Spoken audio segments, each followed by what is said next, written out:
بہت پہلے کی بات ہے، آسمان کے چمکدار محل میں چاندنی نام کی ایک خوبصورت پری رہتی تھی۔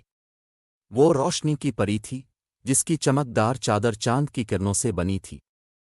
چاندنی پری ہمیشہ نیچے زمین کو دیکھتی اور حیران ہوتی کہ وہاں کیسا منظر ہوگا۔ پرندے، درخت اور بہتے دریا اسے بہت پسند آتے تھے۔ ایک دن اس نے فیصلہ کیا کہ وہ زمین پر جا کر سب کچھ اپنی آنکھوں سے دیکھے گی۔ چاندنی پری جب زمین پر اتری تو ہر چیز اسے بہت حسین لگی۔ پھول کھلے ہوئے تھے، درخت جھوم رہے تھے اور پرندے گنگنا رہے تھے۔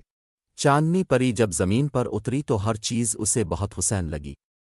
پھول کھلے ہوئے تھے، درخت جھوم رہے تھے اور پرندے گنگنا رہے تھے۔ وہ خوشی خوشی چل رہی تھی کہ اچانک ایک بوڑھا جادوگر سامنے۔ چاندنی پری بہت خوفزدہ تھی۔ وہ پہلی بار اتنی مشکل میں پڑی تھی۔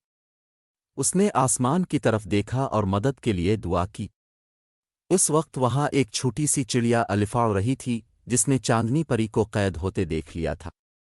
چڑیا ایک عقلمند مخلوق تھی، وہ جانتی تھی کہ جادوگر کی جادوئی طاقت کا راز اس کی چھڑی میں ہے۔ چڑیا چپکے سے جادوگر کے کمرے میں گئی جہاں اس کی جادوئی چھڑی رکھی تھی۔ وہ اپنی چھوٹی چونچ سے چھڑی اٹھانے کی کوشش کرنے لگی۔ کافی کوششوں کے بعد آخرکار وہ چھڑی کو تھام کر چاندنی پری کے قید خانے تک لے آئی۔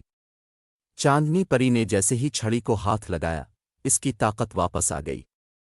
چاندنی پری نے فوراً جادوگر پر جادو کیا اور کہا، تم نے دوسروں کو قید کر کے بہت ظلم کیا ہے، اب وقت آ گیا ہے کہ تم اپنے کیے کی سزا بھگتو۔ یہ کہتے ہی جادوگر ایک پتھر میں تبدیل ہو گیا۔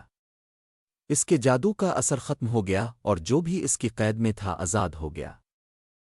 چاندنی پری نے چڑیا کا شکریہ ادا کیا اور کہا، تم نے بہادری سے میری مدد کی، میں ہمیشہ تمہاری احسان مند رہوں گی۔ پھر وہ آسمان کی طرف اڑ گئی اور اپنے چمکدار محل میں واپس پہنچ گئی۔ تب سے چاندنی پری نے زمین پر دوبارہ نہ آنے کا فیصلہ کیا، لیکن وہ ہر رات چاندنی کی شکل میں زمین کو دیکھتی اور چڑیا کی بہادری کو یاد کرتی۔